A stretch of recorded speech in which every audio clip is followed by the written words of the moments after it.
Hello and welcome to our deep dive spoiler review. This is your last warning. We will go into spoilers.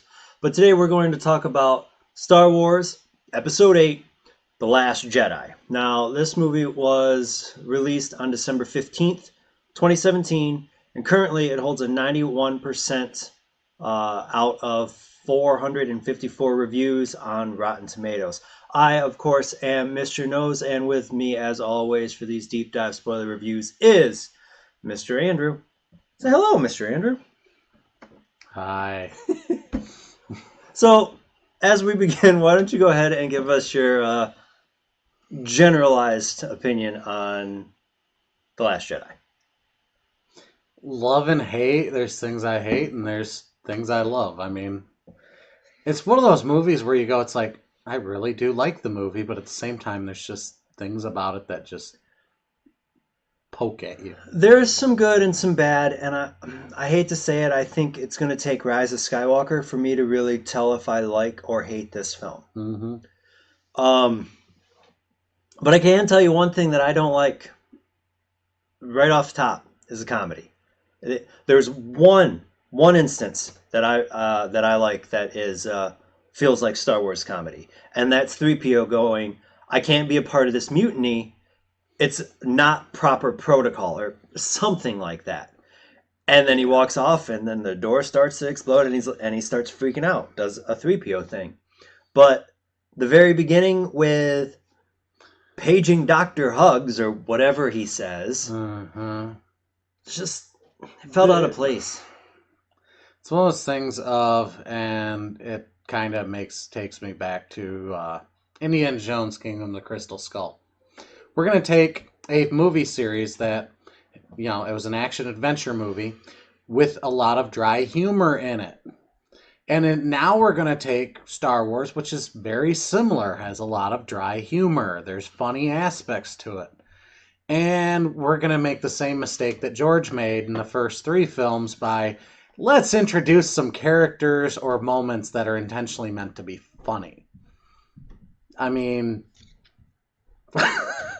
Sorry, her head's on backwards. I did not do that. But it's like, Jar Jar Binks. Okay, you know what? I don't have the hatred of Jar Jar Binks that a lot of people do, but that's kind of the point with this movie is it's a lot like, look at Solo. The main reason they end up firing director or producer or something. It was Lord and Miller. They ended up going on to do Spider-Man Into the Spider-Verse, and look at how that film went. Yeah. But apparently there's just they weren't seeing eye to eye on the way that the film should have been done. The report was that they were trying to make it a straight comedy. They were doing too much improv, was what I read, and something about the color of their socks, but that was probably just a rumor. But the point is you've got a lot of sequences in it. Don't get me wrong, most of the stuff on the island was okay. I was okay with the porgs. Well, the porgs, and I was okay with just the random moments of Rey ticking off the local inhabitants. That I get that. The one thing about the island that I didn't like was Luke just tossing the lightsaber over his shoulder. He could have just dropped it and walked away, and I think that would have fit better with his character, personally. Yes, but they also did a lot of things against Luke's character in that movie. And I'm sure Mark Hamill says it. I'm sure we'll get to that a little bit later. Yeah, the whole I'm holding for General Hugs. It took 3 viewings for me to realize he was saying General Hugs. Well, there's that, but they also took Hux and just completely they rewrote his character.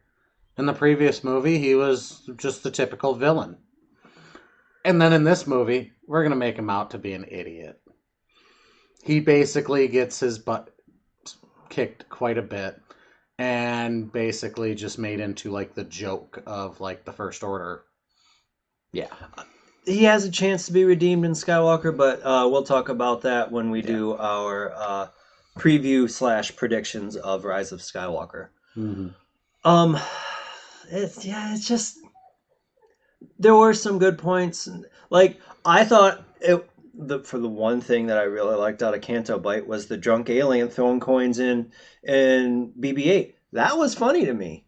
Yeah, but when it comes to the whole Canto Bite thing, we'll We'll get get to there. But Canto Bite. no, I I think the moment in the movie when it came to actual Star Wars humor that actually gets me laughing every single time is when the two frog people are pushing the cart and the rock comes down the hill and just takes it out. Every time that gets me laughing.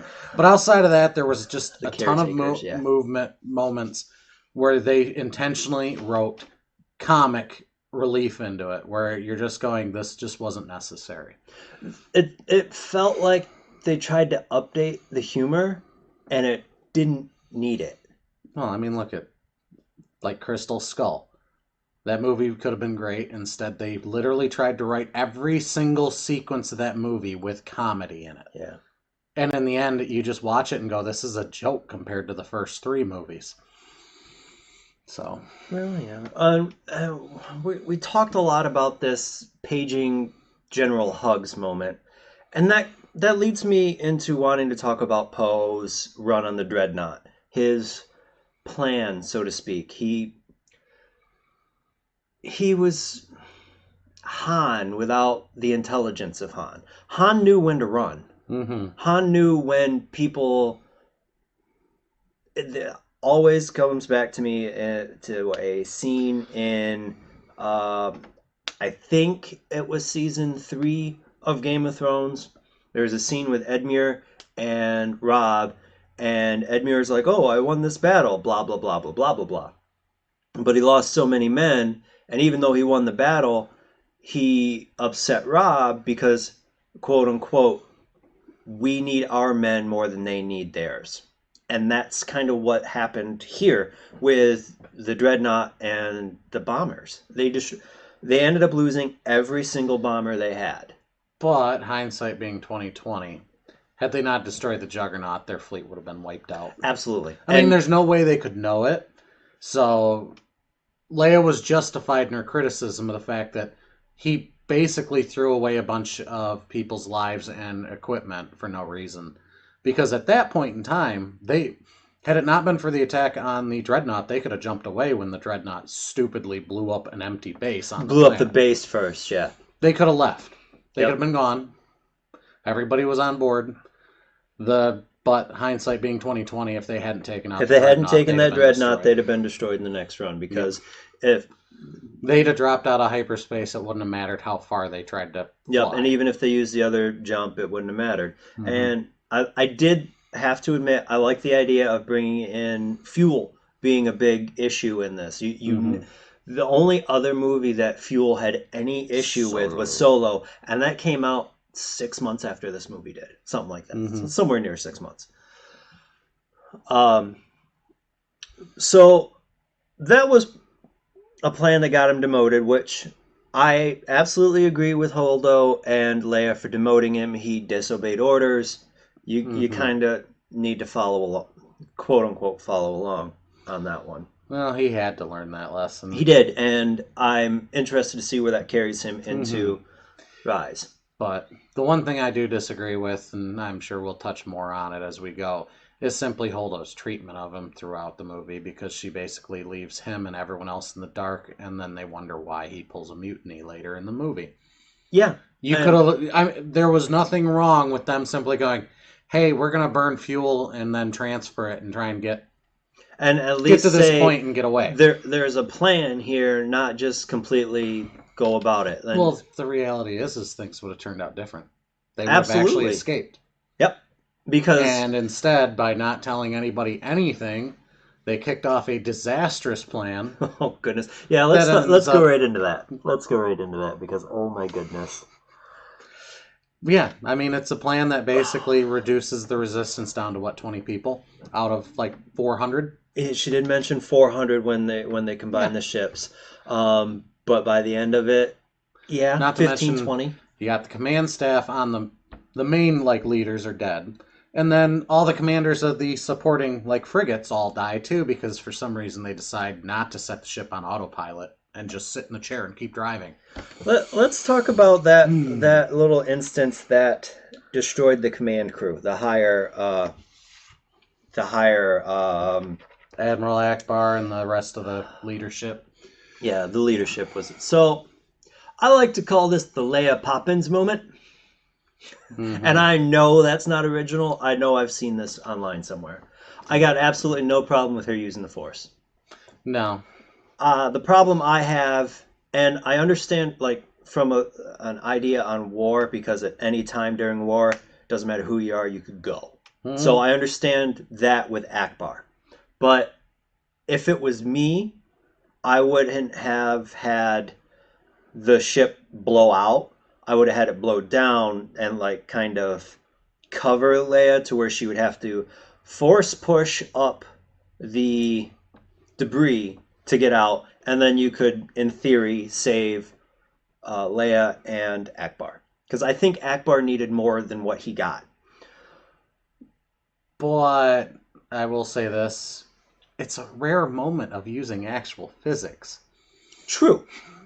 And there's a few in this film that make you ask some questions. Well, like that moment, it's like okay, it was. I think that was their lead-in for the next movie because they were talking about Leia would take a more Jedi presence in the next movie. They had But before with Carrie's Carrie's death, pass, they had mentioned that I did read a report somewhere. I don't remember where it was, but that the original intention was to have Leia, essentially a full Jedi, train Rey with her, hmm, and Leia having her own lightsaber. yeah, And now I think they've stated that she somewhere I heard a rumor that she is only in like 8 minutes of Rise of Skywalker, but I think we'll touch on that more with our Rise of predictions. Skywalker. Getting back to the physics, I just gotta say, and you can leave a comment even. Who else loves the arcing laser bolts in space? Made no sense. No, it made Like absolutely I get it. wanting to show distance, but that's not It's how you not do even it a in matter. space. Well, it's not even a thing at distance. It really it was a cinematic thing in which we want this to look cool, and they Yeah. failed because the reality is doesn't matter whether it's plasma, doesn't matter if it's light, doesn't matter what it is. It's not going to arc in space. There's no need because once you push it, it goes. Yeah. They could have just fired straight. It would have, but in the movie, it looks cooler to have it arc out and intersect something. And it's like that's not how any of this works. So yeah, I had no problem with her force pulling herself towards the ship, and the destruction of the hangar bay that essentially completely destroys all of the snub fighters and I'm not happy with killed that your scene. favorite Well, no, tertiary it's not character. even that. It's the fact they introduced it at the like during the dreadnought scene, a couple of pilots, and then killed them off instantly. Yep. And yet the reality is okay. The hangar blew up. They were all sitting in their fighters. Those things should have been able to survive the actual like fire blowing up through the thing, but The instead everything just goes boom. I will admit that during that sequence, I like the fact that BB-8 got flung so hard that his head popped off, and they showed that it was Hmm. magnetic. Yeah, but at that point you just have to go. Well, it must be a will of the force that everything in the hangar exploded, but BB-8 survived. But BB-8 and Poe. Yeah. Um, so let's get back to Poe's master plan. After he talks after Rose, basically electro stuns Hmm. Finn. Now that was kind of funny, That was funny. but with Finn, a little brief side note, I don't like how they basically reverted his character back to the beginning of The Force Awakens, where all he wants to do is take Rey and run and be safe with her.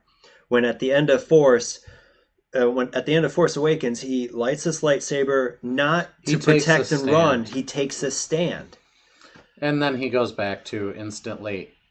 Yeah, the resistance is doomed. The First Order is all powerful, and I'm a guy who Es- basically complains and whines about every little thing that doesn't Essentially, go. he got jacked up by a Force wielder and said, "Oh, the First Order is too strong. I'm going to run Hmm. and must save the lady who saved me when my back was cut up." Hmm. So it kind of that part bothers me, but we needed him there to end up for the Canto Bite sequence to mean anything. You mean the most unneeded sequence, I think, in the history of Star Wars. I felt like, for the most part, that sequence was a political stance against unethical treatment of animals and warmongering. Well, I mean, I understand where they were going. I don't think they quite did it. They didn't do it right. They were trying to get, they were trying to show his progression to understanding what the resistance was fighting for, but instead they did it in such a comic manner. I thought the whole Canto Bite thing bugged the living crap out of me. I felt you could have used that time differently, Mm-hmm. that you didn't need that sequence. And to me, it makes no sense to have them light speed away to this planet who less it has to be less than 18 hours because he makes this stance that the longest the or I mean, the slowest high speed chase in the history of ever is lasting 18 hours and they have to get to this planet and get back within that time frame. Mm-hmm. But So this, yeah. it makes sense to me that he could have done something differently even on the ship to learn this lesson. Mm-hmm. But you needed to introduce DJ. Who's DJ? DJ is Benicio del Oh, Toro's yeah, character, yeah, yeah, who's yeah. never named, but they called him DJ in the run up, Mm-hmm. and I can remember people saying, "Oh, it stands for Dark Jedi. He's going to have a lightsaber and this and No, that." I thought it And had something to do with his last line in the film. yeah, it does. Yeah, Don't join. yeah. Yeah, I like the character, but then again, that's Benicio del Toro. I like him except for one character trait that he didn't need, the stutter. That's all of his characters, though. Or yeah, that's everyone he plays. He has a stutter, and I'm pretty sure that's because he has a stutter. Well, I disagree. I don't think so. I think there are I don't remember the stutter for the collector. Uh, I don't he had one. I remember him playing Usual Suspects. I He don't had one. remember that one. But there was one. Goodness, what was that movie? He played hitman for the mob. And I didn't watch Sicario. He was in Sicario, but I've never got a chance to see that. Everything I've ever seen him in, he's got a stutter. But, whatever. I like the character. I did. I like the I lesson just he didn't gave like. Finn. Well, I yeah. just thought the stutter was over. But seriously, Overdone. Canto Bite could have been rewritten for something else because it was just, for me, out of the movie, that thing takes like an automatic like 10 to 20% like drop in my enjoyment of the film. I hated Canto Bite with a passion. The entire sequence, it was just stupid. And I just felt that told them they shouldn't land on the beach, but they just did. I think that character was played by Joseph Gordon-Levitt. Well, it's just not even that. It's like, okay.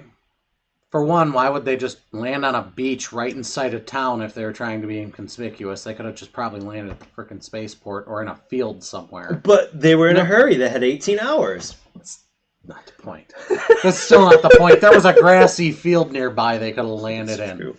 That's true. No, we're gonna land on the beach right next to the town. I did like the design of the horse things. What were they called? Fan. I don't remember, but they're cool. I will admit, I did read the Canto Bite novel, and I actually thought that was a better insight into the planet than this was. 5 years. That's the name Yes. of the horse. No, But I liked them. It's just it's fine. that whole It is chase what it is. scene on the back of them through town was another bit of let's write something that's kind of funny in and make it cool looking, and in the end, it was just completely stupid. When they went by the Christmas lights, the speed they were going at should have knocked them off the 5 years. Or decapitated them. Yeah. Yeah. It was like they didn't have enough space to go The through whole the thing was, tunnels. to be honest, it to me felt like that whole chase sequence was written for like 10-year-olds or 5-year-olds. Which, no problem with that. Star Wars is meant for 12-year-olds, or at least originally I did. realize that, But but to the extent that they went. yeah. So Yeah. let's transition that into the rest of Poe's plan. because he said, "Hey, you guys go do this, and then break into the Supremacy, and I will do a mutiny, and we'll get out of here." Mm-hmm. It just what was the line that they used? Hot shot.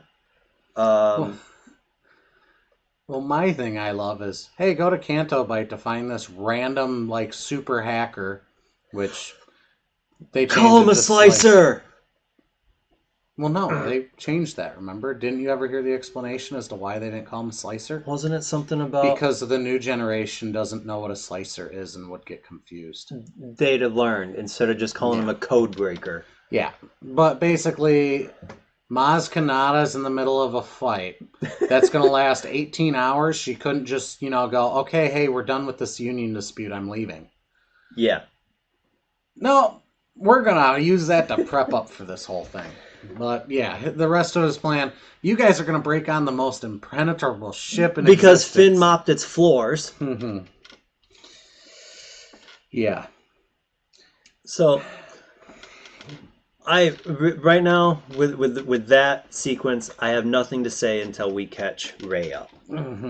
Because we need to talk about Rey and her experience with the Grand Master Luke Skywalker. Did he ever become Grand Master? I mean, I don't think his students lived long enough to actually promote him. I mean, in Old Canaan, after all, he led the Jedi for what, like 30, 40 years and got promoted to Grand Master. Yeah, because he would No, have I'm been kidding. Grand I'm Master kidding. just before the Yuuzhan Vong War, and that was 26 years after Jedi. Yeah, I know, yeah. but you make a valid point, and I just use it as an honorary title as leader of the Jedi Order. I know, but you And walked into it. I did. But he's just he closed himself off from the Force because of his failure with Ben, and like Ray pointed out, you could place the blame on Kylo as well. Well, there's a lot of blame. But I think there's something a little bit more going on than either Luke or Ben knew, and that's proven with this whole Reylo thing. Because Snoke, he manipulated both Rey and Kylo without them realizing it to essentially fall in love. That's the only way you can explain their final conversation, not the final conversation moment before before Luke Luke walks interrupts in. it, Yeah, yeah. it's the only way you can explain that. Mm-hmm. Yeah, I mean, there's more. We can go deeper on that, but that's for the next. Yeah, for our because we're gonna predictions thing. I have some things about Snoke that I want to say, but it I ties also into. got one I think I'm managing to win him over on, but we'll see. We'll talk about that with the next one. I mean, don't get me wrong. I don't got an issue with that. If they want to work it towards a romance thing between her and him, hey, more power to him. Well, I don't really care. It that doesn't pulls bother me. from Legends continuity with Luke and Mara and with Ben and the late Tahiri. No, not Tahiri. The Tahiri was Anakin. Oh no! I'm talking You're the lady thinking from the Elena, Lost Jedi. or Lana, or no. I don't remember her name. She I don't was remember her name. she was an apprentice from the Lost Tribe of the Sith. Mm-hmm. So it's that duality, and we'll talk about that a little bit more with the rise of Skywalker. But I've always seen it as them being the opposites of the coin, both needed for balance. But we'll talk about that later. Well, yeah. So, but let's talk about Luke. Just Luke. He cuts himself off from the Force after his failure, which they show in 3 different stages in this film with 3 different flashbacks. The first true flashbacks in Star Wars history. One from Luke's point of view where Ben's the monster. One from Ben's point of view where Luke is the monster. And then the true one, which was Ben being fearful and Luke in regret and remorse. Mm-hmm. And it leads Luke to losing his Jedi Academy and to closing himself off from the Force and being secluded to Ahch-To and wanting the Jedi to burn, essentially. And Well, he just accepted something I, a long time ago, kind of figured out. The reality is the Jedi just need to go away. The Jedi were prideful and felt like he makes this point during Rey's first lesson, because he promises 3 lessons for her, that they were um, basically so sure of themselves, so full of themselves, that at the height of their power, they allowed Darth Sidious to rise up and destroy them, and to believe that if the Jedi died, that the light side died, was how did he phrase that? Arrogant. Arrogance.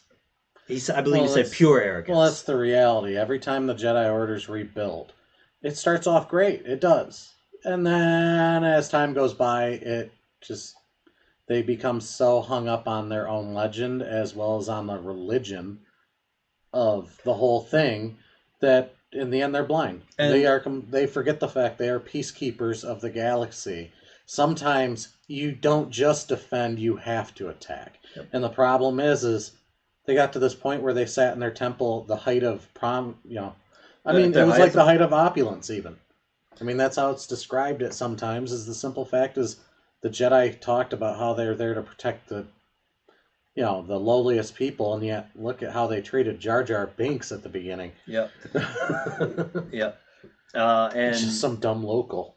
what was it that he made mention um, about? Oh, he made a point about Obi-Wan being the one who trained Vader, and I I will probably always believe that Vader is the one who was meant to bring balance, because he wiped out the Jedi and then he wiped out the Sith, allowing for But everyone's balance. just got to But keep on bringing them back.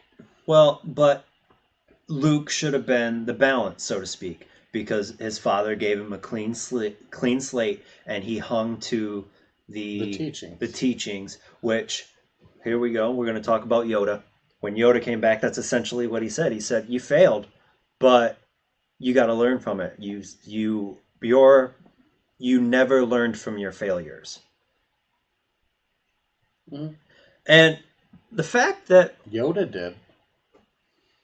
yeah, he did twice. Yeah, but my point is he pretty much reveals the simple fact that Luke's been screwing up ever since the end. Of Empire, Yeah. because he didn't complete his training.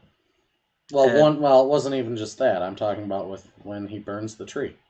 well, I want to know more about that, because Luke goes to burn the tree, and Yoda shows up as a So Force ghost. something I wanted to watch, I didn't pay attention because I was playing Fallen Order. Um, I am almost certain at one point you see Luke go up into the Millennium Falcon, and when he goes and meets R2, and I swear it looks like he's carrying a bundle in his arms. And I'm almost wondering if he went and If hid he the was the books one up that there put the early books up on. there, Yep. but he made a comment that Oh, the the sacred Jedi that text. Yoda was burning the books, Yeah. but Yoda's just like, the child Rey has everything she already needs, Yeah. and those books weren't page turners. Yeah. Well, the question becomes: was it Rey that took him, or was Or it was it Yoda? Luke? Well, yeah, because it could have been Yoda, because Yoda, two new things As a in Force Force Ghost, Ghost. he could. He manipulated lightning to burn the Force tree, and he audibly hit Luke in the head with his cane, which, as a Force Ghost, he didn't need a cane, but he still was able to physically interact with him. Yeah. So that Well, it's the brings me Force. to They're, it they're an being. embodiment of the Force. I mean, if you can use the Force to move that thing, why can't you use the Force to hit someone in the head with a cane that's not there? It'd be the equivalent of me using the Force to whack you in the head without moving my arms. My question is, with them being Force Ghosts, is it just something that happens because the progressively people who the later generations who do a thing do it better, faster, harder? So, for instance, I don't recall a single instance where Qui-Gon was more than a uh, voice, and then you have Obi-Wan, who's a presence. Yeah, but we also don't know that Qui-Gon never showed up as a Force Ghost to Obi-Wan in all his I years. But I'm wondering if it's not the fact that You're Yoda thinking the was longer they're stronger, there, the stronger they get. or is it the fact that he was on a planet that's essentially a force nexus? No. I'm thinking it's more about what they want to do. I mean, Obi-Wan made a point that he's not going to interfere outside of giving guidance. And there could be a lot of reasons for that, which I hope they touch on with the Obi-Wan series. But Mm-hmm. So it's one of those things like Qui-Gon. Qui-Gon, you hear as a voice one point warning Anakin. But the thing is, I don't think they were really planning on having Qui-Gon be a Force ghost until like episode 3, and then all of a sudden, hey, this makes sense. Because the reality is he didn't become a Force ghost technically off the bat. He was burned. He didn't yeah, he didn't disappear. disappear. And then, I mean, look at Obi-Wan, all the times he showed up. So it's one of those things. It's more, I think, a pick and choose your battles kind of moment. But you also got to think Yoda also had 1,000 years to learn about the Force. Right. So that brings. Let's talk about specifically Ray's lessons. We talked about lesson one. Give us a little run up if you can remember lesson two, because lesson two is the one that kind of Lesson one. lesson one is the one about he doesn't teach her how to do anything Well, within the lesson force. He one. No, teaches her philosophy lesson one was having her sit on the stone. and We learning didn't talk about, about that. but it had a lot to do with her learning about the force not Yeah. being owned by anyone. Yeah, Not the fact that basically, she went. lesson one was she sat there and he taught her how to reach out with her mind and sense everything. And the thing was, is she progressed far further than any. Further and faster and went harder to the dark side than what. Yes, but she didn't stay there either. That was the No, thing, she though. came back. He was so terrified of the dark side, he instantly judged. Yep, yep. The thing Uh, is she sensed everything, and she sensed probably the one thing that Jedi never want to admit is the simple fact is the dark side is not inherent evil. The dark side is simply the undoing of life, which that's is, fair. I mean, well, And that was I've the had a balance that long she was thing ever talking since about. I read one of the old Kanan books. The reality about the Force is there's no real dark or light side to the Force. It's the evil or the good within the person. You don't have evil dark side out there looking to kill people. What was two? Lesson Because two? they He never really went to rules after that. He's like, lesson one, and that was it. And then after that, she kind of just started teaching herself. well, I know lesson three was a cutscene that was going to be based on not everything is as it seems And because that's the one where she goes and races to save the village from a raid, and they cut and it that whole turns out it's their sequence. mates. Yeah. Basically, there was a scene they cut out of the movie. Why they cut it out, I don't know, because to be I think honest, it's it was runtime. probably. I don't care about runtime. There was other crap they could have cut out. Canto bite. Parts of Canto Bite they could have cut. But the point becomes there's a sequence where he basically tells her no, not she sees these lights heading towards the island from another neighboring island, and Luke tells her this story about how every full moon or something this other village raids them and whatnot. And the point he's trying to get is that she shouldn't intervene, and she still does. And then he says that's wrong. And well, the reality is that's part of the problem with the Jedi is they stand back and watch instead of getting involved. Yep. For the life of me, I can't remember what two was, but let's talk about what happened in after she found out what Ben said just before she left. I want to save the cave for. I don't know if we'll save it for next time or not, but we're gonna, actually no. We'll talk a little bit about the cave. The But cave's in the movie. We got to discuss it.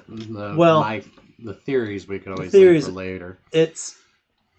I think the cave was two. I think. No, because she went there unbidden. She went there out of rebellion. She wanted answers he wasn't giving her. I don't remember him even telling her to. All I remember of her training is her up there swinging the lightsaber around and going through lightsaber forms that he hadn't even taught her. And then he sees her lose control and cut the rock in half, leading to a funny scene where the rock tumbles down and takes out a wheelbarrow. I remember rumors from when this movie started, and that was where she was going to find her Kyber crystal and through that rock. But anyway, let's talk. Let's take a okay. Let's talk about the cave. Not necessarily what the cave means, but what happens in the cave. So when she's meditating at the beginning, when he has her reach out, the island, the dark part of the island underneath, calls to her, and she goes straight to it, and it leads her to a hole, mentally. And Luke freaks out because, oh, you went straight to the dark, and well, it offered you something that you wanted. Well, yeah. That's the nature She of the wants dark side, answers. isn't it? Because that's what drove Anakin to the dark To side. some extent, yeah. So later on is kind of an act of rebellion because of the fact that Luke's really just not telling her anything, and Luke's still fighting his own inner demons as opposed to talking to her. She finally gives in and goes and seeks out the source. And it ends up physically pulling her in. So she falls down a hole into a basically... It's her dark side cave, essentially. Yeah, it's her dark side cave. Now, I don't know, should I bring reference to... Or are we going to do a video on Fallen Order? No, you can talk about Jedi Fallen Order. So, just be warned, this game's been out 2 weeks maybe. I haven't finished it. He has. But we're gonna spoil it. So, well, to an extent. I'm not gonna spoil it. Okay, so what she finds down there in the cave is basically this flat wall that is pretty much like a dark mirror. And when she touches it, she wants to ask it a question. Who her parents are. Now it ends up with this sequence where it's a line of her just stretching almost to infinity. But she at least believes that way. No, she makes a point of saying, I knew as far as it went that there was an end, and when I got there, and that's basically her reflection on the glass. Okay. She basically wants to know who her parents are, and you see these two shadows form, and then they merge into one, and it has her face. And that, not doing the theories here, we'll discuss them next film because this I have certain theories come from. Two theories on that based from that But cave. The thing is, nobody knows what this mirror thing is. It's just there. Well, in Fallen Order, and I'm not going to give particular details, there is a point in which it basically alludes to that it is basically a giant and ancient holocron. So, you got to figure the small holocrons, they're cubes, or in the case of the Sith, they're pyramids. And they're a repository of knowledge. Some of them even were considered to be like AI or even sentient. Well, that would be the only way that they could get a list of Force-sensitive children. Mm-hmm. And you have to figure something that big and imbued with that much Force energy, which probably is welling up from the planet itself. Would make sense. Would give it a reason to be able to do the things that, make it the way it is. So, I mean, they basically... I gotta say, I like how they're starting to tie things together in the new universe and making explanations. It's only taken 6 years. Yeah. But, yeah. So, basically, she does her dark side cave just like Luke does, and kind of comes out of it the same way Luke does. Completely shaken, and that's where you see her... And ready to leave. Well, she's sitting and talking with Kylo through their Force connection, the one that's being manipulated. Yep. And it's that scene, you get this touching moment, and then Luke interrupts it, and then she whoops his butt. Well, we'll get into that. But Luke, coming into this point, had finally opened up to the Force. He connected with Leia. And at that point, the extended version novel explains that he is ready to go. He's ready to be part of the fight. And so he's going to tell Rey, and then he finds out that Rey's in contact with Kylo. He got angry, straight up got angry, and leveled the hut they were in, severing the connection. Well, there's that. Personally, I think it's more the guilt and the simple fact that he was afraid that the truth was going to come out. Because the truth he was hiding from himself, too. Right. The whole time. Part of him going there was so he could sit and wallow in his own self-pity. And this sequence right after that is where we first get this idea on what Luke has become as a swordsman. Because you can say Ray kicked his butt. Didn't No, happen. not initially. But the moment she decided to go from blunt weapons to I have a lightsaber is the moment it was like, okay, this game's over. And the way I saw He this was fight, toying with her. he was playing with a lightning rod, was playing with her. And it wasn't until like he disabled her in one stroke, threw her staff away, slapped her in the lower back with the lightning rod, and she force pulls The the lightsaber. Skywalker family lightsaber. He kind of backs up a little bit. Kind of, I would kind of say this was based off him being stunned that she would go straight to the lightsaber, trips over the stairs, and then uses the force to lower himself down. I firmly believe that even where Luke was at this point, from being cut off the force and being a hermit for so Oh, long, he could have won. he would have won. And then that brings out the truth on what happened to Ben. Mm-hmm. And the There's what had led to this reaffirms Luke going, yeah, no, I'm done. I'm done. mm-hmm. And I can't tell if it's just him feeling defeated because that's where he goes and lights up the force tree, or wants to, but then he can't do it. So Yoda's like, "Yeah, we're done with No, he's this." still got all that fear in him. That was the whole point that Yoda beat into him. Is who cares about the Jedi text? You've taught her this one simple truth about the Jedi that even the Jedi don't like to admit. Yep. They get afraid, and you can't let fear conquer you. And that's what Luke did: is he let fear conquer him. The reality is if he'd have set aside his fear of failing again, he'd have been able to actually train her properly, and in the end, maybe she'd have come out better. But personally, I think the path she's on is better than anything else. Yeah. Um, so that really brings us up to actually, there's one thing I want to talk about before we talk about where all the storylines merge. There is one line or it's fairly early in the film, between Snoke and Kylo Ren, where Snoke breaks down why Kylo Ren got beat in The Force Awakens.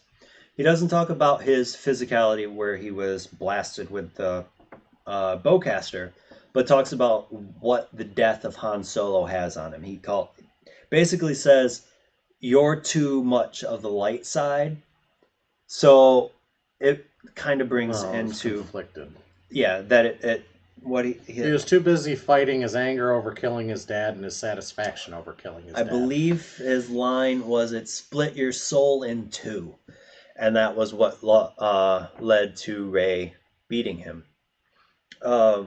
So once we get, which I thought it was an interesting side view, we bring the Canto Bite in at the same time that we bring in Rey's, and they're all together on Snoke's ship, the Supremacy. Not all together. Well, except for the Poe's on Poe, non-Calamari Cruiser. the Radis. Yeah. I didn't realize that. I just made the connection. Oh, to Admiral Admiral Radis from Rogue One. Yeah. Yep. Well, that says he's dead. Vader probably, Oh yeah, I'm sure brutally killed him. he wouldn't give up what he wanted, and yeah. Yeah. Go Vader. So I did find it interesting that when DJ and Finn and Rose, they went to the laundry shop on the Supremacy. That was another piece of bad filmmaking right there. We're gonna have this basically this iron coming down and make it look like a ship landing and blah blah blah. That was just another piece of stupid humor that was not needed for the I movie. actually like the fact that they put a dry cleaner in there, for the simple fact that you, in the films, and they change this in The Mandalorian, but you never see a toilet in Star Wars, and you never see the showers, and you never see where their clothes go. And when you have a 60-mile long ship, you need to wash your clothes, man. So I like that they added It it. was 60 miles long. I think so. And you can see it. So it was almost as wide as the Death Star. And when you look at it compared to there are 5 or 6 Star Destroyers out in front of it. I just figured it was like 15, 20 miles. I I didn't think thought it it was was. that I thought massive. it was 60. I could be wrong. If I'm wrong, I'm Sir Shamoin will tell us in the comments below. No, I don't got an issue with the laundromat. It was the opening scene of the laundromat. Yeah, That because was just one of those cheap humor pieces of the filmmaking. sound effects was the same as from Empire when Vader's helmet was lowered. Uh-huh. But so let's talk about finishing those guys up. They go and they hack the system and Well, they hack a door. They didn't hack the system. They because hacked a door. because another dark side BB unit was like, the nah, evil bro, BB-8. nah, bro, this is bad. So would that bring. be the BB-4? I don't remember the name of that droid. I don't either. Basically, they call Captain Phasma. Yeah. And she just makes her appearance again. For like 15 seconds. Yeah. And while this is all going on and they're captured, we have a interaction between Snoke, Rey, and Kylo. And that's kind of where the true meat of this, the time on the supremacy is this interaction. We have the revelation that Snoke was the one who bridged their mind and toyed with their emotions, and you see kind of like this light go on behind Kylo's eyes, and he's like, yeah, bro, you're dead. And I think he'd already decided that back when he called him a boy and yelled at him about his helmet. maybe, but he had no way of doing it. Mm-hmm. And it wasn't until Rey showed up and they. Well, then I think he had his final idea of how he could get away with it. Because the reality is Snoke says in that, foolish girl, no one can betray me. I see their minds, all this, and the reality is yeah, because he pulled that information out real quick from her. Well, Kylo just basically played his arrogance. He did, absolutely. Snoke was so sure that he was invincible. Yep, because I didn't even realize that he was turning his lightsaber while he was saying that. Oh, I did.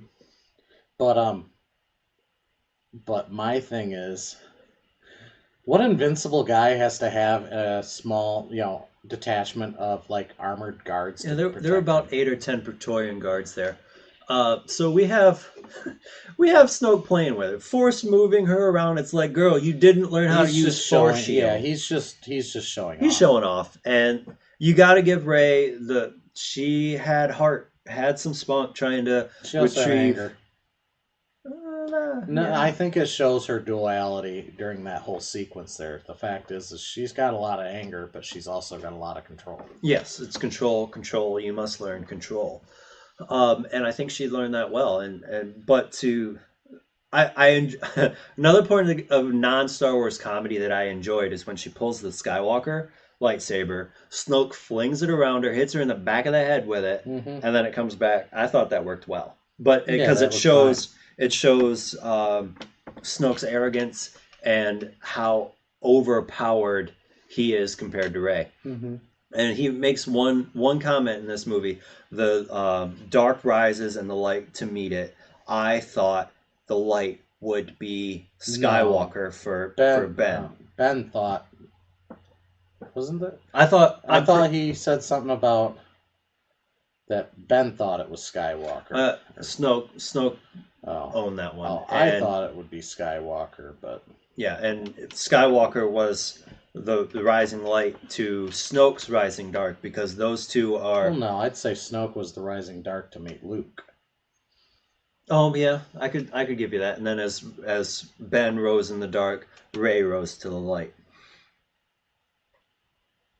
But when Snoke is fully committed, he's got her in the air, and Kylo kind of takes his lightsaber and turns it slowly in one hand, and then Force uses the other lightsaber as Snoke monologues what he's doing. But he's convinced he's gonna kill her.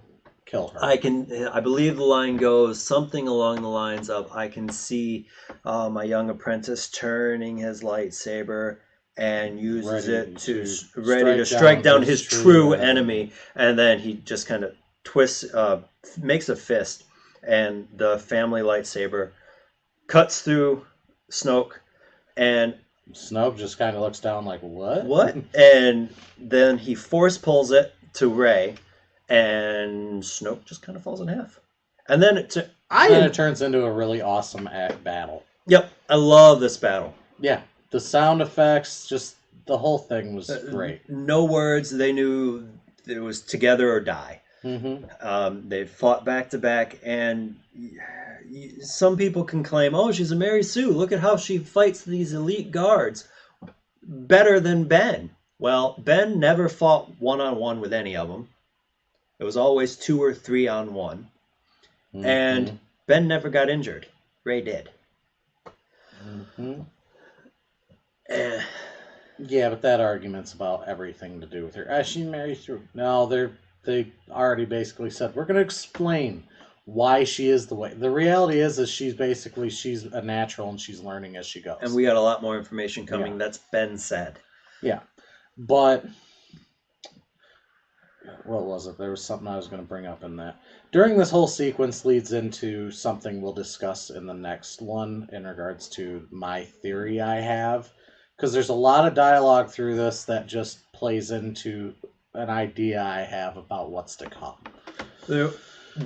After this battle, it ends with Kylo basically Force igniting through somebody's eye. Well, he's stuck, and Rey doesn't uses his real name, yells Ben, and throws the lightsaber, and then forces it. Well, to his she always eye. calls him Ben in this movie most of the after they start Which talking. is going to be interesting. They go from Kylo to Ben as their relationship progresses. Which is going to be interesting because in Return of the Jedi, Luke always called Vader father, my father. I don't believe he ever called him Skywalker. I don't believe he called him Vader. Only when he was talking with Yoda and Ben Obi-Wan. Yep. After that, he was making a point of saying it to try and get Vader to remember who he was. And I think we're going to have a parallel with that in Rise of Skywalker, but we'll get to that later. And then this turns into hey, turn to the dark side. We have cookies. Well, you get this whole, he talks about, let the past die, kill it, etc. Like, he's like, you're still holding on. You need to let go. He's given this whole spiel, but he's doing the same thing, though. Because he didn't kill Leia. He had the perfect opportunity to blow his mother away, and he didn't take it. Yes. But and that was right after he got his butt reamed by Snoke about his issues with his dad. But what we're seeing here is that he's going farther and farther into the dark side, and he has to fight to use the dark side. So he's not even taking his own advice about letting the past die. I know, but there's certain things in that it's like I play into my thoughts on the next movie. But then basically it turns into they get into a force fight over the lightsaber, which then cool. We cut away to this goes into the execution of Rose and Finn, because DJ took this bribe and said, "Oh yeah, there's ships. They're going to land on that planet." Yeah, their ships are cloaked and are heading to this planet, and basically Snoke uses that to try and get Rey to turn to the dark side because he starts using his awesome arcing laser bolts to blow them out of the sky. Which, it's funny how accurate those are, considering as far away as they are, all the shuttles had to do was move. After they shot? Yeah. Move a little bit. Instead, we're just going to keep flying straight and keep blowing Go straight planet fall. But this leads to a very a great sequence that they end up calling the Holdo maneuver. And she takes the Raddus to light speed through the supremacy, essentially destroying that fleet. But she wiped out like all the Star Destroyers and cut the supremacy in half. They shot it in such a way that the sound drops out and you could hear a pin fall. A bunch of people nuts. Oh, I loved it. I know. I was happy with it, but it's pretty sad. I'm sorry to say, all of you film goers and everything out there, I just gotta say it. Stop crying about things. Because they had to literally put a disclaimer on the movie. There's going to be a moment of, what, 30 seconds? I've They, never seen this you disclaimer. didn't see that? No. They put out a disclaimer at a lot of theaters, basically saying there will be a moment of approximately 30 seconds during the film in which there is no sound. This is not a malfunction of the film. Please do not be alarmed. Because there was so many people crying about how Thinking right in the that middle of the movie all the sound cut out, and I was worried. yeah, I didn't hear about that. Nope, I did. It irritated me beyond belief. So, thinking about it, I've never thought about this before, and I'm going to pose this question to you. Did DJ get away? Oh yeah, he got on a ship and had probably already flown away. But I hadn't realized if he had gotten away. I don't think they showed it. Well, they loaded his ship up and whatnot, and then they did their little spiel about, oh, we're gonna behead you and make it Make it hurt, and hurt. blah blah blah. I'm sure he was So, off the ship before that happened. yeah, He okay, that might would make even sense. show back up at the next movie. I hope not. So that brings us to uh, the most deadly droid in the history of Star Wars. Oh my god! You don't even think IB-10 gets that rating, right? But oh my goodness, BB-8 killed so many stormtroopers because he took a chicken walker. He took an ATST and just ripped the top off of it and started using it as. So I mean, I don't want to. He's a thief and a murderer, and he's a droid. My thing is, it's just I want to know who programmed him because basically in Star Wars, unless you were an actual war droid, for the most part, killing people is against your core programming. A war droid or a bounty hunter droid, yeah. Yeah. But like he throughout the movies just kills people.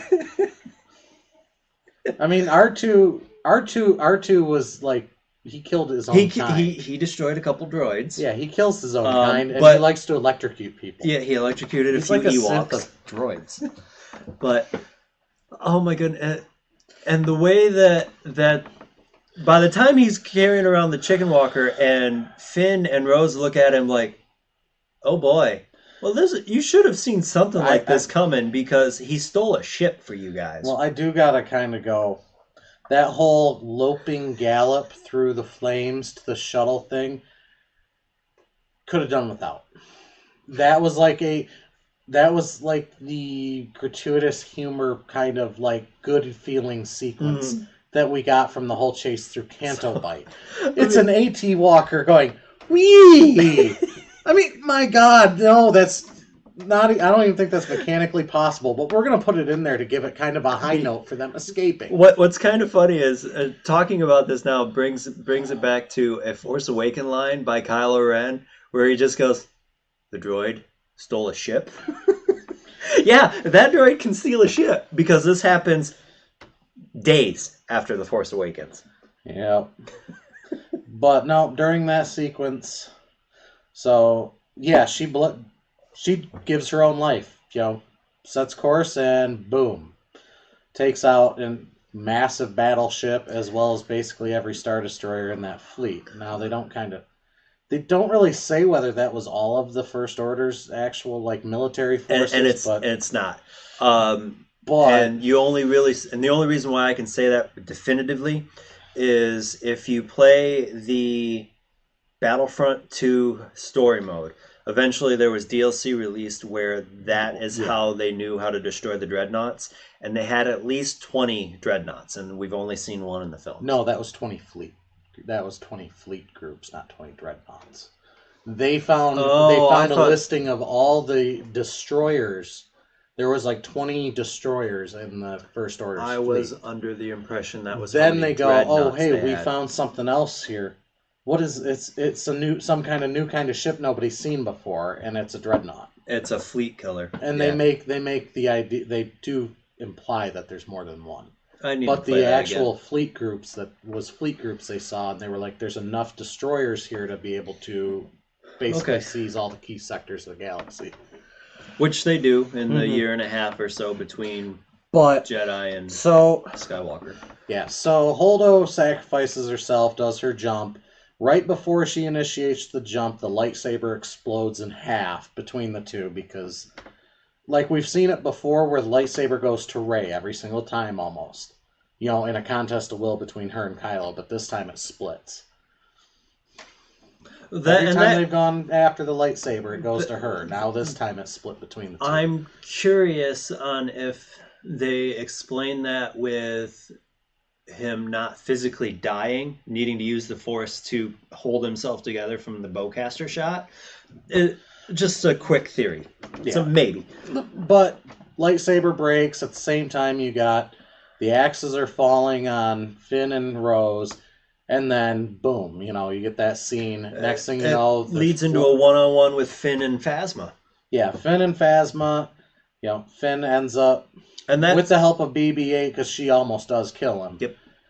But Rose backs him up, and then he basically line drives her to the ground with a force With a baton. stun baton, yeah. Yeah, And and it breaks her helmet open. Partly, maybe she partly. survived. I doubt she'll come back, Yeah, but it was something we discussed because basically she falls into this flames. Now, after watching the movie a couple times, I actually paid attention. She literally just fell into another hangar, so it was maybe like 50 feet. And in no, her armor, I mean, she the, survived a garbage compactor. She survived the destruction of Sky that Killer Base. armor is made. It's explained in the Phasma novel. It is built from the outside hull panels of Palpatine's personal cruiser that crashed on Panassus. So it's starship grade Mm-hmm. hull. It would have survived. I don't know how he split it in half because it's supposed to be that strong.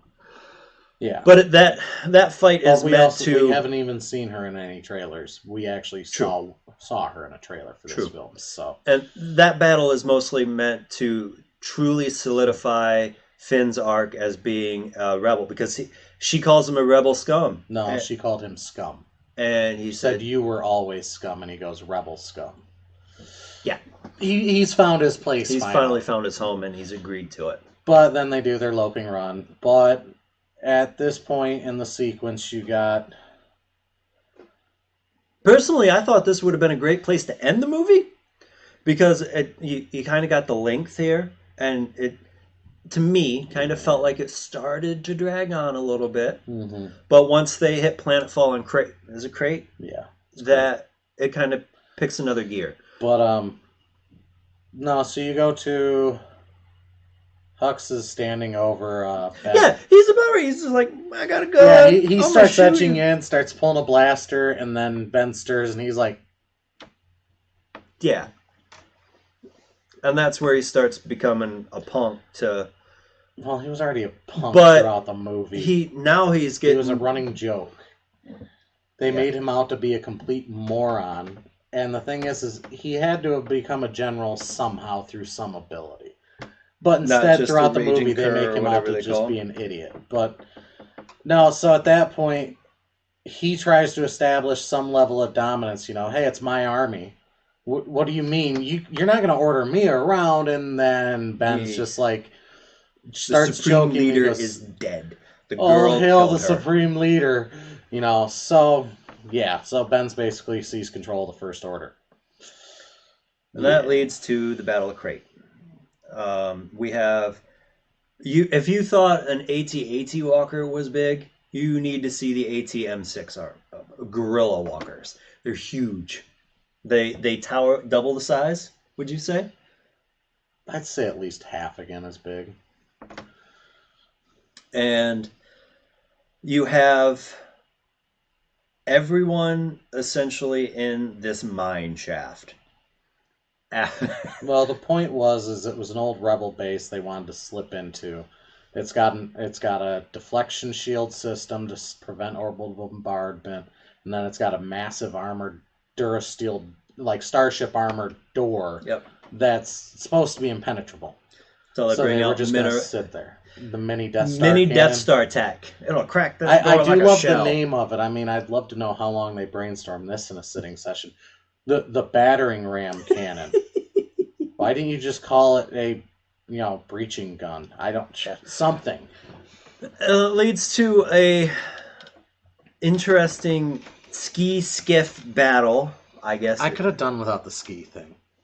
Yeah, I think if it introduced awesome visuals and stuff like that with the red salt and things, but they could have just done skimmers.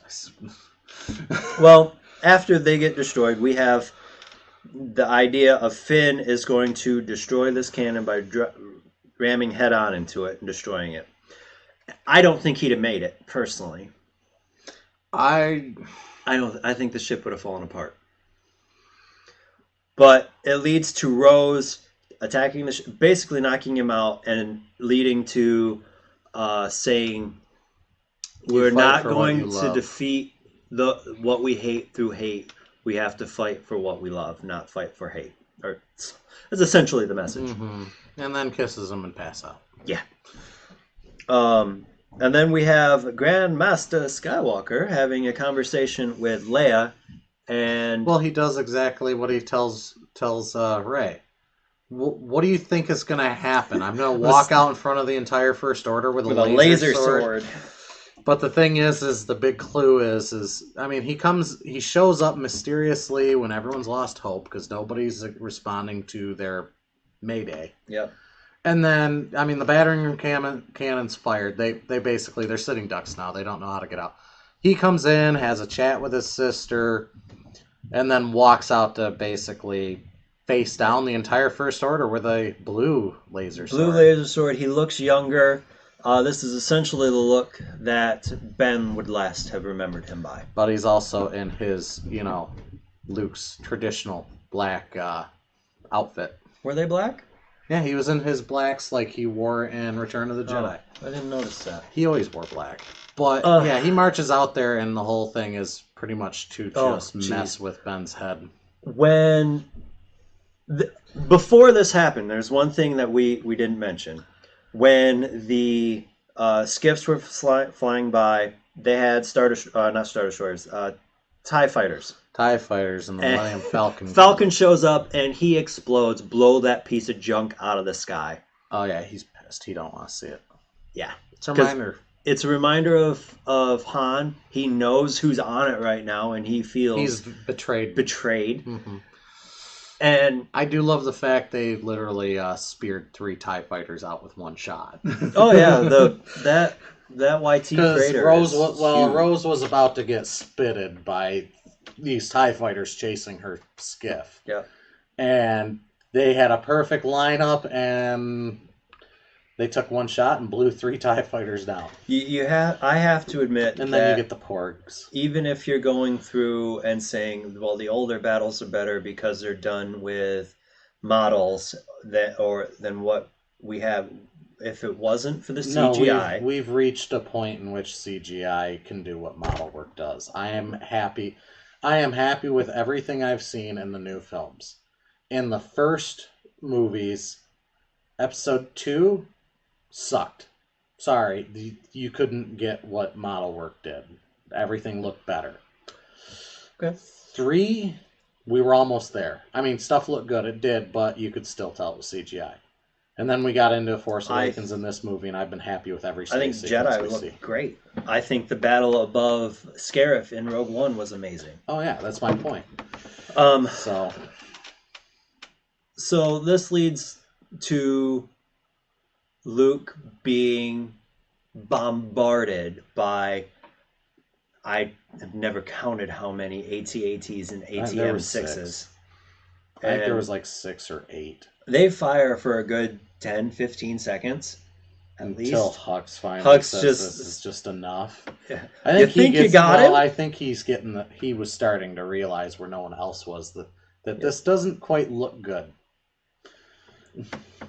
He's more interested in controlling and control, and Ben is fueled by his emotions. And then, at some point, I don't remember the exact context, but basically Hux says something Ben doesn't like, and he throws him against the console. Force pushes him against the console. And when the smoke clears, or the salt, or whatever you want to call it, Luke's just like, So I'm still here.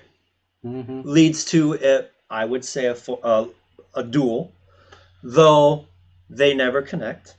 Well, Luke made a very good specific point. He dodged every blow that Yep, Kylo brought against him, but there's two reasons for that. One, proving a point that Kylo was not a match for him. And two, because the simple fact is if he was touched, it would break the illusion. yep. Because he's walking out there with a blue lightsaber, which is the very lightsaber that's They broken in just half. destroyed. And Ben doesn't get it. Yep. So eventually, Ben makes this comment that the Jedi are going to die. I'm going to destroy them all. The rebellion is dead. We're going to destroy them all. And Luke's just like, Every word of what you just said was wrong. was wrong. I will not be the last Jedi. The rebellion will not die here today. It is reborn. And that cuts to Rey lifting Everything tons out of boulders to free her friends. to free everyone who can now fit on the Falcon.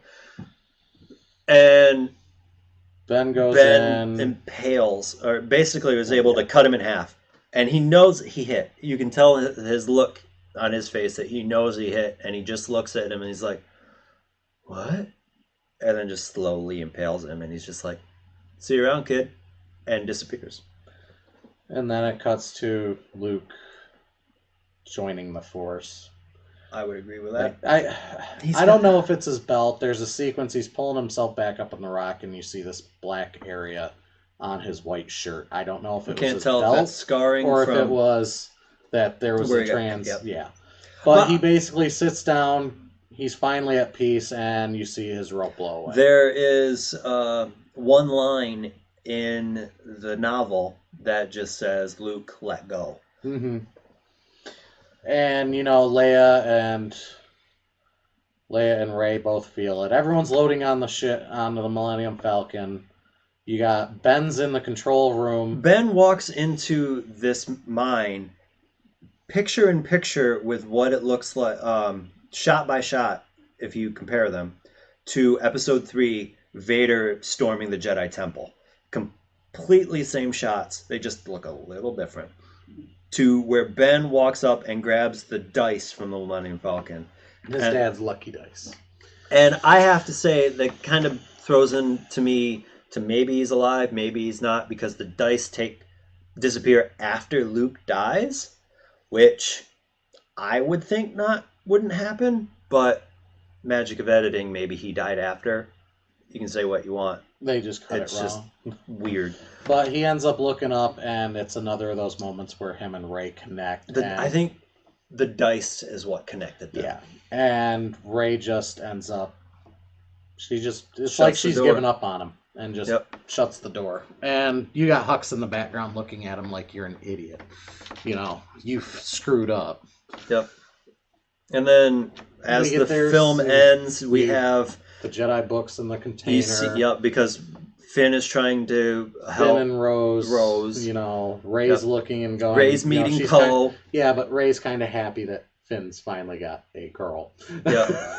And there's a conversation between Leia and Rey about the passing of Luke. He's essentially saying he's dead, but it wasn't. I didn't sense any fear or sadness. He was at peace. Yep. And that's it. Well, then we have Broom Kid. They end the film on Broom Kid. I thought it was fine. So you got these kids. They're basically, this whole scene is demonstrating that word of what happened on Crate has gotten out. You got these kids who literally are basically these slaves in the pens on Canto Bight. And they're telling the story using made pieces of, and they fought, and, Luke stood up, in whatever Huttese or whatever dialect they're speaking. And then their master comes in all mad because they're playing around. So he goes out, and he looks up at the stars and then reaches over for his broom, and it jumps to his hand because he's got Rose's Rebel Ring. And then he stands there looking up at the stars and is holding the broom like it's a lightsaber. And I get that it's meant to show that the Force will live on, that the rebellion will live on. Well, it's to show that the rebellion is reborn. and a future Sith. No, I'm I don't know. I just didn't care for it. it's the next Anakin Skywalker. Um, Yeah. I had something else that I wanted to mention, and for the life of me, it's gone. See, I got one thing. There's a point where she's trying to talk to Luke when she first gets to the planet, and he hides in his hut. And Chewbacca And throws the well, door it's down. not that. I mean, that is a moment you kind of touch on because it brings back that grief you feel from Han dying. You got Luke who tried to shut himself off from the world. Now he finds out his best friend's dead because He shut himself out. yeah. You would have think he'd have felt that. But he's sitting in there, and it kind of shows some stuff that's in there. And there's a red lightsaber crystal and a housing hanging. Now they haven't said anything about it. I don't remember. Yeah, I don't think they've said whose saber crystal I'm it is. floating the theory that it's Vader's. Because he mentioned something about that there was some talk about that the Knights of Ren were hunting for Vader's lightsaber or something. I'm wondering if at Endor he collected the parts of the saber. And you never see. I can remember on Twitter when this film came out, there was a hashtag going around called "Ignite the Green" or something like that. Yeah, and you never ever see his lightsaber, not even the hilt. But if the novel mentions, see it in the flashbacks. Yep, and the novel mentions that the caretaker put the compass, and his lightsaber specifically into what they called storage. So it's there. It's on Act 2. Mm-hmm. Though I will say this, one thing that does bother me, it's like they just gloss over it. He talks about Ben, destroying the temple, killing most of his students, and then he took a few and left. Well, whatever happened to those students? It's just... Are they the Knights of Ren, or did they go off and do their own thing? Were they the Praetorian Guard? I don't know. We don't know yet. Hopefully we'll find out. And it's weird because there's a comic coming out leading into the Rise of Skywalker that has one of the covers of Ben and Luke fighting the Knights of Ren. So it's very interesting to me to see where that group comes from. Man, I had something, and for the life of me, I've lost it. So must not have been that important. Honestly, this is a middle Star Wars film for me. It's not as bad as the prequels. Like, to me, it's better than The Phantom Menace and Attack of the Clones. But the original trilogy and The Force Awakens are better films from my point of view. Where would you put it? Kind of the same. I mean, I still like Phantom Menace a lot, but for me, it's above Phantom Menace and things like that.